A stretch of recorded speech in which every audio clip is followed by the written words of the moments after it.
The U.S. government can feel confusing: three branches, checks and balances, laws, courts, elections. It's a lot. But the truth is, the system is actually simple once you break it down. So, in the next 3 minutes, I'll explain exactly how the U.S. government works in a clear and easy way, without politics or opinions. The U.S. government is built on one main idea: no single person or group should have too much power.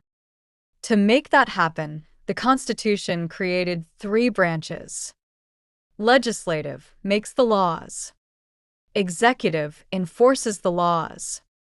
Judicial interprets the laws. Each branch has different powers, and each one can limit the others. This is called checks and balances.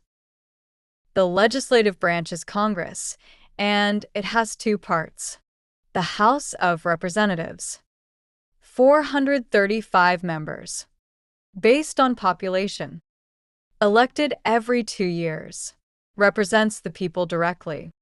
The Senate, 100 members, 2 per state, elected every 6 years, represents the states.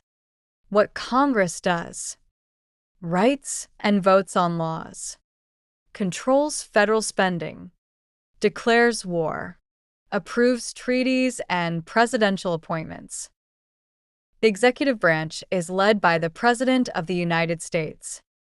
This branch enforces the laws that Congress passes. What the President does: signs or vetoes laws, oversees the military, manages foreign policy, runs federal agencies like the FDA, TSA, IRS, etc., appoints judges, ambassadors, and cabinet members. The president is supported by the vice president and the cabinet, which includes the heads of major departments like defense, education, and homeland security. The judicial branch interprets the laws, meaning it decides what laws actually mean and whether they follow the Constitution.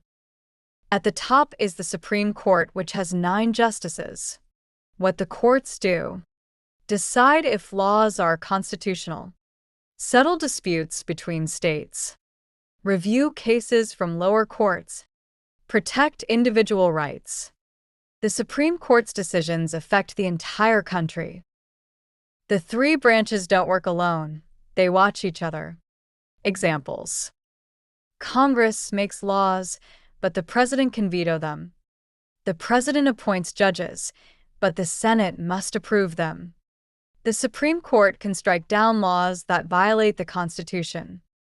This system prevents any branch from becoming too powerful. Thanks for watching. If you want more clear explanations of everyday topics, hit like, subscribe, and check out the next video in this series.